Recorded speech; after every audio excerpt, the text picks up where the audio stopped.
This meeting of the Eau Claire City Council will come to order. Please stand for the Pledge of Allegiance.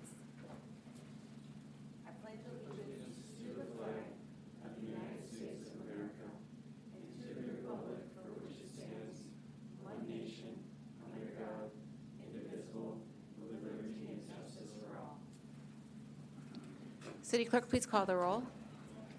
Councilmember Anderson. Berge. Aye. Or here. Brewster. Present. Belton. Here. Johnson. Here. Jones. Here. Imboga. Miller. Here.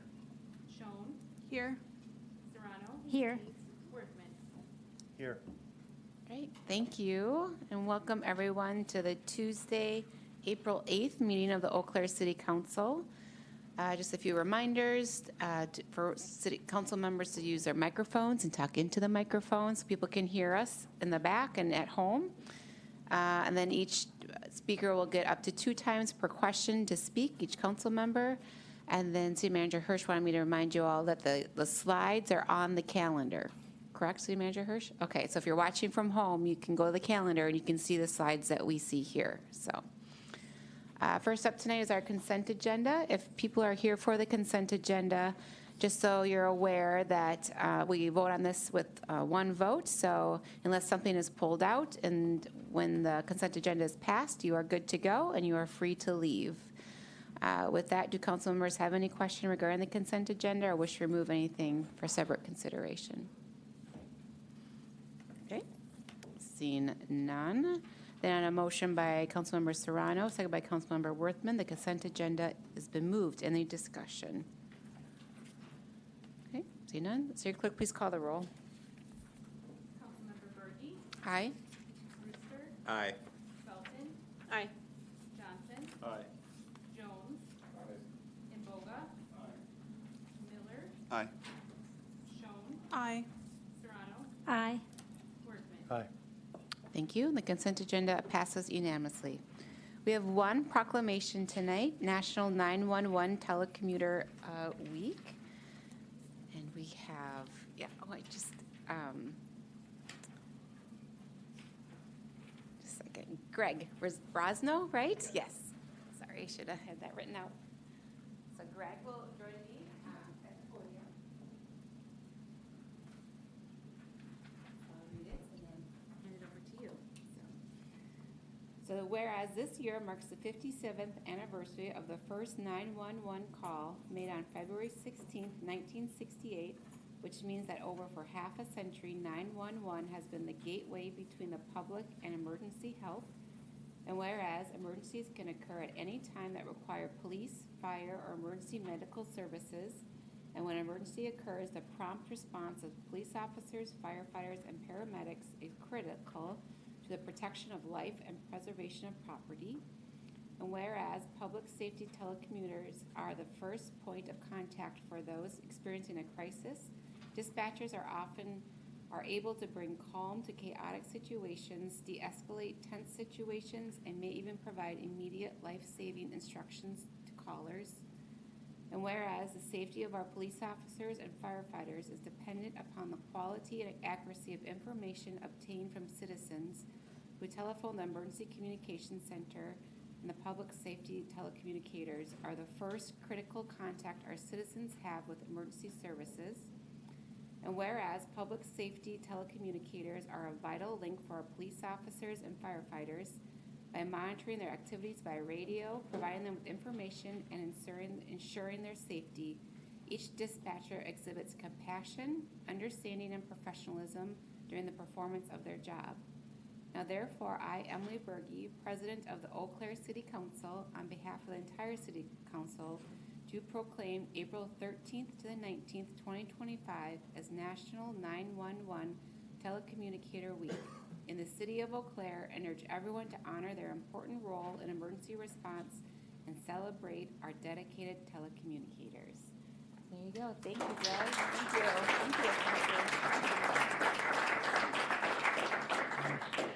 Thank you, President Berge and members of City Council for this. I'm humbled to receive this on behalf of my staff who day in and day out provide this service as a part of our critical infrastructure that allows us to make sure every member of our community and those visiting for all the great events we have a place to call to get the help they need in the worst moments of their life. It's a real honor and privilege to be a part of a profession that's newer and changing and evolving with technology, and we appreciate the efforts of City Council to make sure we have the training, the equipment, and the personnel that we need to be successful at providing this level of service with a high caliber for everyone that needs it. So thank you.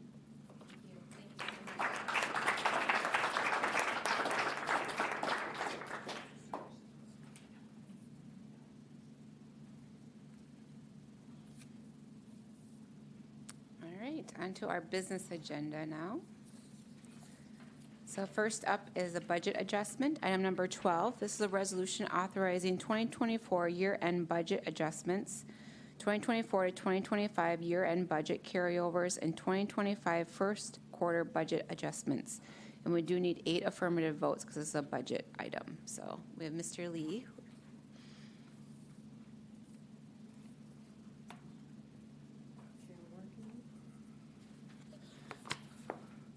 Good afternoon, City Council President.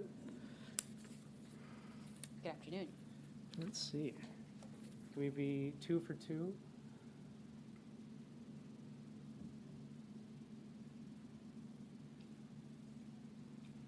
Maybe. Oh, using the camera. If not, I'd recommend pulling up the memorandum included in the packet. All right, we'll get moving. The resolution in front of you today deals with the end of the year adjustments for 2024 to 2025 capital carryovers and just a few 25 adjustments. On the memorandum from the Finance Department included in your packets, I have each item numbered 1 through 28. This is for ease of discussion and explanation. Items 1 through 8 deal with 2024 end of the year adjustments. Item 1 is in regard to Community Enhancement Fund, which increased revenue, which creates increased expenses for payment to Visit Eau Claire.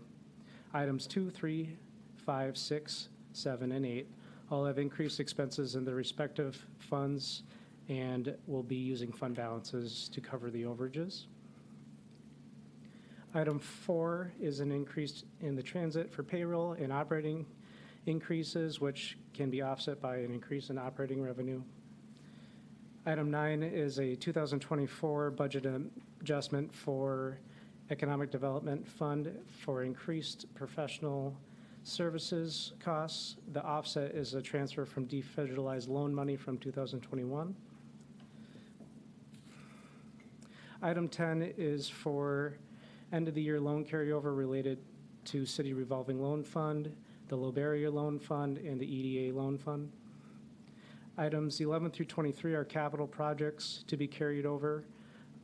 Within that, we have our various capital funds, including the water utility, item 11, the sewer utility, item 12, the storm utility, item 13, the parking fund, item 14, transit, item 15, Hobbs, item 16, essential equipment, item 17, environmental improvements, item 18, LBE, item 19, transportation improvements, item 20, Parks and Rec, 21, TIF 13, the Cannery District, item 22, TIF 14, Sonoteg Development, item 23.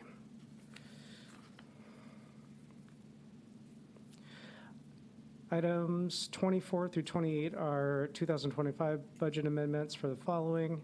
Item number 24, Health Department increase from grants and donations. Item 25, library increase from grants and donations. Item number 6 is an increase to, our grants and donations fund, which is outside of our general fund for the EMS FAP award. Typically that goes in our general fund, but this year it's so large that we're placing it in Fund 286, our grants and donations fund. That amount is going to be $333,709.20. The amount shown on the memo has an amount that isn't actually included, so the current amount is going to be that $333,709.20. Items 27 and 28 are for 2025 expense shifts in the assessing department for assessing training and hotspot service in the field. And with that, I will take any questions. Right? Any questions? I'm not seeing any, so, oh, sorry, Councilman Ramboga? Thank you, Council President. Thank you, Council President. Cody, can you speak more about the Senatec? I want to know more about the Senatec. Is that the 24 something? So the item that's listed as TIF 14 Sonotec developments, so that's the name of the TID that we use is just related to the massive development that was taking place in that TID district. Following improvements are still street improvements, trail pedestrian improvements, and the wrap-up of developer incentives. Okay, any other questions? Okay, not seeing any, so thank you very much. Thank you. Okay, by motion made by Councilmember Brewster, second by Councilmember Jones, this item is moved. Any discussion? Okay, see none. City Clerk, please call the roll. Councilmember Brewster, Aye. Felton, Aye. Johnson, Aye. Jones, Imboga, Aye. Miller, Aye. Schoen, Aye. Serrano, Aye. Workman. Aye. Anderson, Aye. Berge. Aye. The item passes unanimously. Next up is item number 13, subdivision infrastructure agreement. This is a resolution authorizing the city manager to enter into a subdivision infrastructure agreement with Paragon TH LLC for street and utility improvements within the Paragon Apartments development site. Director Ness, welcome. Hello. Thank you. Good afternoon.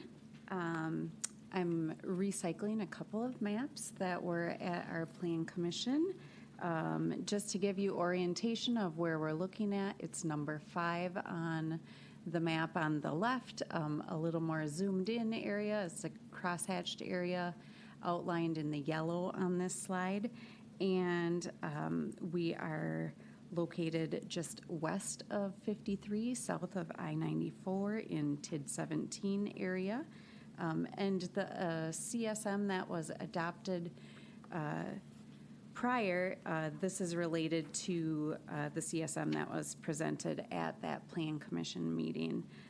So the SIA that is in front of you for approval or a recommendation tonight is similar to what you've seen at the past couple meetings. It really outlines the utility installation within the easements that were approved in the CIA or the CSM previously.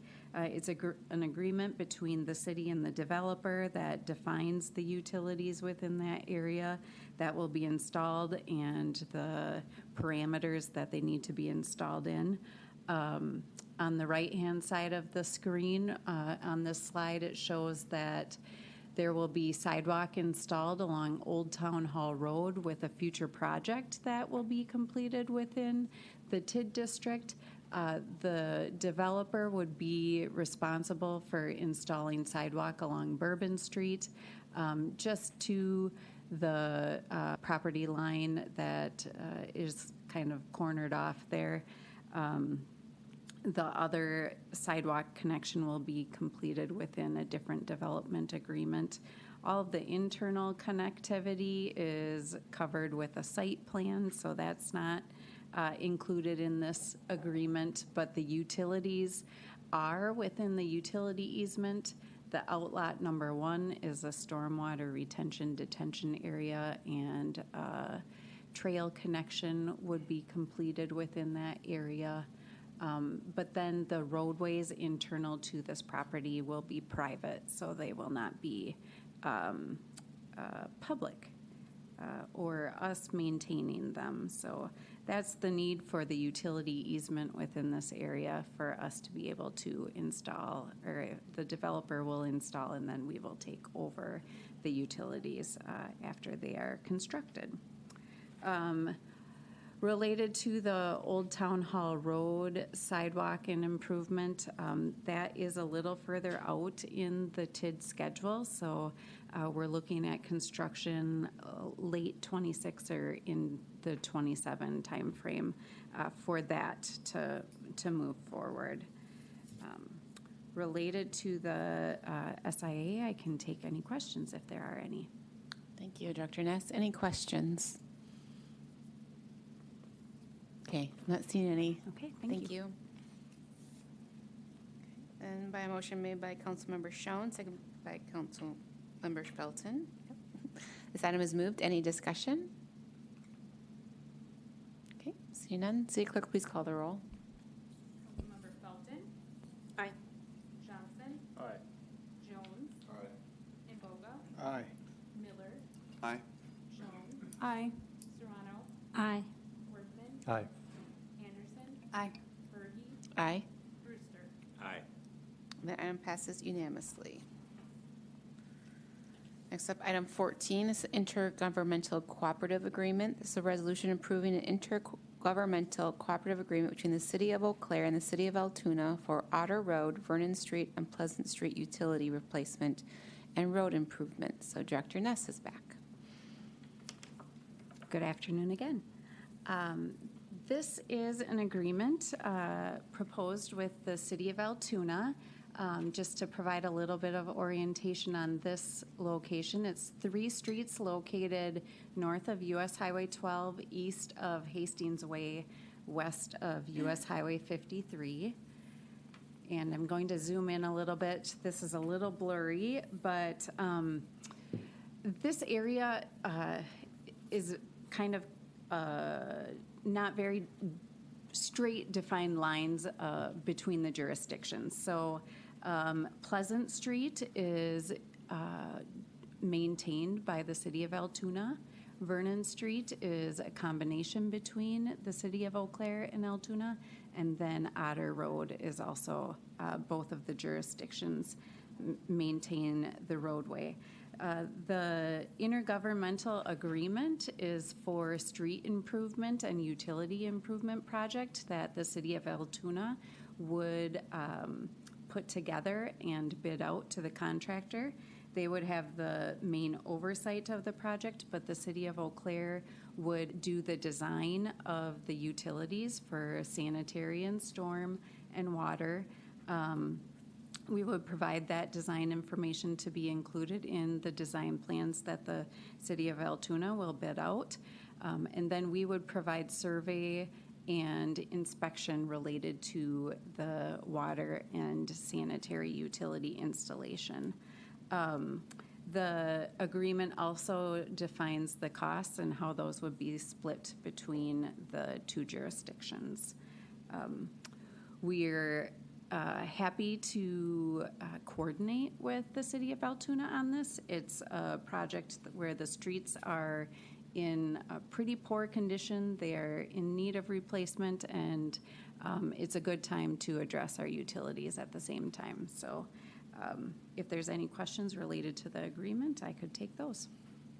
Thank you, Director Ness. Councilmember Miller. Thank you, Council President, and thank you, Director Ness. I just had a question on how all the costs are split up, because in the summary, it kind of says like 59% are in the City of Eau Claire, 29% Altoona, 13% share, but then when the actual costs are split out, it's like, we'll do this part of the project, and we'll do this part of the project.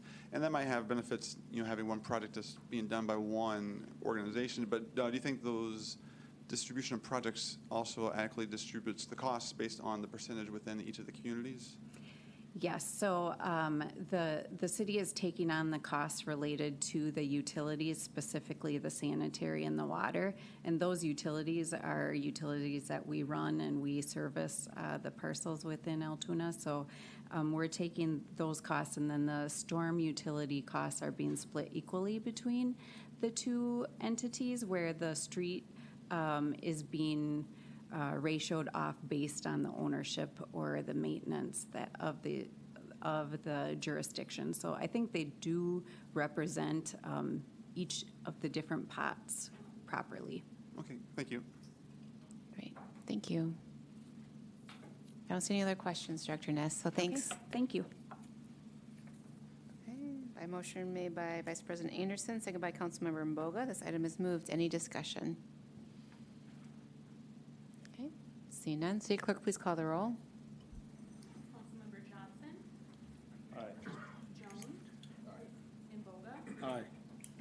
Aye. Schoen. Aye. Sirado. Aye. Workman. Anderson. Aye. Perky. Aye. Brewster. Aye. Felton. Aye. That item passes unanimously. Next up, we have an agreement, use of soccer park. So this is a resolution approving an agreement between the City of Eau Claire and Chippewa Valley Soccer League, American Youth Soccer Organization, for the use of the soccer park. And Mr. Newkirk.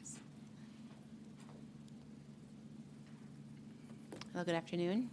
Good afternoon, Council President Berge and council members. This agreement before you for your consideration is a renewal of a longstanding facility use agreement that we have with ASO for their use of the soccer park. There are some updates to this version of the agreement, which I will run through. To give you a little bit of history about ASO and the soccer park, ASO is the American Youth Soccer Organization. They're a national level organization, and then they have regions around the country, and our region is Region 803. They run recreational youth soccer leagues from ages 3 and up in the spring and fall of each year with a 2-game per week season during those times. Roughly 1,100 kids each season. So this coming Saturday, the 19th, is opening day for ASO, and they'll have 1,100 kids out at that facility over the course of the day, which is pretty cool to see. They also host a couple week-long summer training camps in the summer months. And new this year for ASO, they have new programming, is the addition of the ASO United program, which will start this summer. And that is a more competitive and training intensive program that is offered through ASO.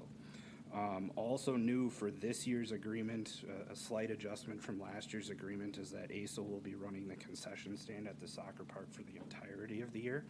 Last year, they ran the soccer park for the spring and fall portions of the operating season, and then us in Parks and Rec ran it in the summer months. We have coordinated with Eau Claire United on this, and they're working together to continue to share proceeds for the Eau Claire United tournament in the summer, other United events that'll happen at the facility as well. This agreement is for 3 years. The fees are updated to reflect a flat fee for a base amount of reservations each year, and then any additional reservations above and beyond the base amount, we'll ask to give them a slight discount on the fee schedule rate that's within the fee schedule. Again, that's to help promote participation and reducing the barriers to access as best as possible so that ASO can be successful and so that the soccer park can be successful as well. On the maintenance side of things, within this agreement, our parks maintenance staff will lay out all of the fields at the soccer park and paint the lines and move the goals once at the start of each of the 3 seasons, so the spring, the summer, and the fall season. And then after that, ASO and also Eau Claire United work together with volunteers to keep the lines painted so that they're fresh, so that everybody knows where the fields are. So there's coordination there and collaboration with us and the groups as well. We plan on bringing the United agreement to you at the next meeting, and we're very happy to have these partnerships with ASO and also United, and we're asking for your approval of this agreement. Great, thank you. Any questions, Mr. Newkirk? I'm not seeing any. Thank you. Okay, thank you.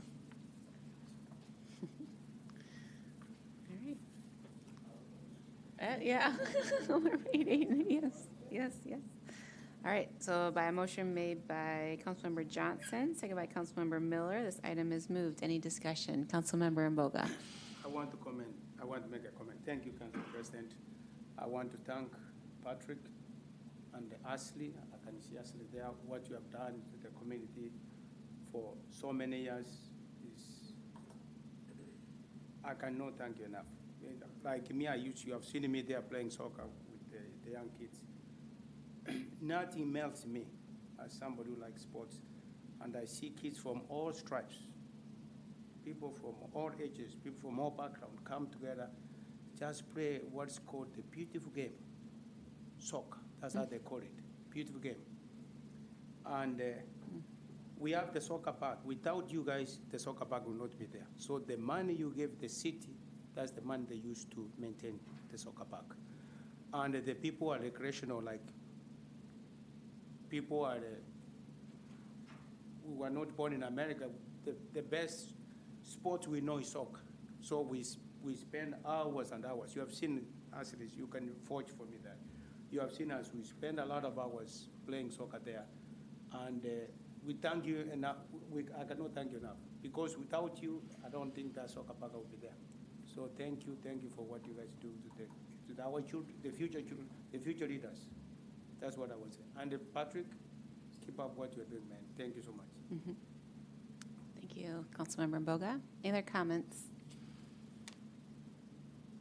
Okay, yes, and I had my kids go through ASO as well, and I was a coach a long time ago, so it's a great organization for our community. So, yep, good partnerships. So, with that, Councilmember Jones. Yeah, I'm happy because Councilmember Mboga is happy, so. Yes. And I'm happy that you guys are happy. Yay. All right. Okay, no other comments? And City Clerk, please call the roll. Councilmember Jones. Aye. Imboga. Aye. Miller. Aye. Schoen. Aye. Serrano. Aye. Workman. Anderson. Aye. Berge. Aye. Brewster. Aye. Felton. Aye. Johnson. Aye. And that item passes unanimously. So we have, I think, 5 ordinances for introduction. I get to read them all to you. So item number 16, ordinance annexing land to the city of Eau Claire located in the town of Washington, Eau Claire County, as shown on planning drawing number 25-2A. That will require 8 affirmative votes. Then we have ordinance annexing land to the city of Eau Claire located in the town of Washington, Eau Claire County, as shown on planning drawing number 25-3A. Also will need 8 affirmative votes. We have ordinance annexing land to the city of Eau Claire located in the town of Washington, Eau Claire County, as shown on planning drawing number 25-4A. Needs 8 votes, affirmative votes. Item number 19, our ordinance annexing land to the city of Eau Claire located in the town of Washington, Eau Claire County, as shown on planning drawing number 25-5A. And this also needs 8 affirmative votes. Let's see, would anyone like to, I have one more, sorry. Zoning, number 20, an ordinance to rezone property from TR-1A to C3 and for an office and warehouse located east of Fleet Farm on Old Town Hall Road. Would anyone like to suspend the rules this evening and take any of these items up? I'm not seeing anyone. All right. I will go on to announcements and updates. City Manager Hirsch. Thank you. So a few events. On Wednesday at 3 p.m., we have our ad hoc strategic planning committee, and we did notice it so that other people can come and participate. I know a number of you did indicate that you will be coming, so feel free to come and join in and chart out the next steps with that. And then on Thursday, it's a busy day. If you want to participate in these activities at 7:30, there will be a tour of the Day Resource Center building, which I understand that Councilmember Serrano went on and highly recommends.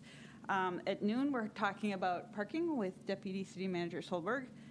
At 5:45 is our special meeting, and we are required to deliver the document that you have on your desk into your hands.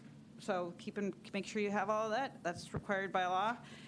And then there's a trash meeting at 6 p.m. And at 7:30, there's the university walkthrough. So you could have a full day of city activities if you wanted.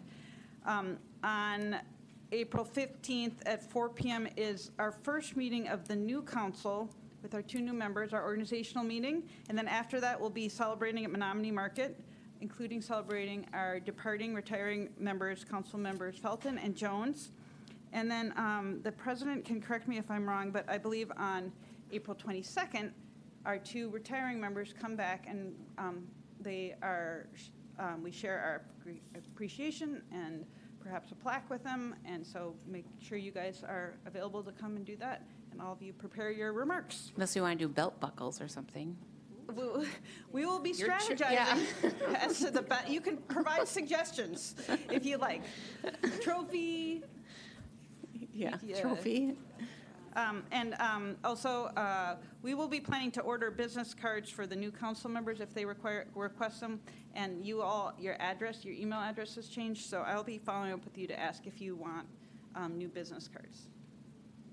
Great. I just want to, are you finished? Yes. Okay, I just want to say congratulations to Councilmember Miller and Councilmember Johnson and Councilmember Mboga for winning your election. And we look forward to welcome you back in your new term. And then our incoming Councilmember Nate Otto is in the gallery there. So, and also excited to welcome Councilmember Ethan Reed. So, yeah, so it'll be good. And also sad to see Councilmember Jones and Councilmember Felton, who I always still say Beaton in my head before I say Felton. That's why there's always a pause when I say your name. But yeah, it's bittersweet. And we'll say more nice things in a couple of weeks, but it is bittersweet. I'm glad you guys get to ride off into the sunset. But sad to have you guys leave too. But thank you for your service. So, yeah.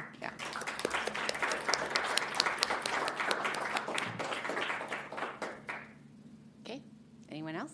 Oh, Councilmember Miller, yeah. Council President, during this past year, with everyone's busy schedule, we never actually got a photo of this entire group together. So if we could all maybe just go into the lobby for a quick snapshot, that'd be a good time to capture Better us late all. than never. I know.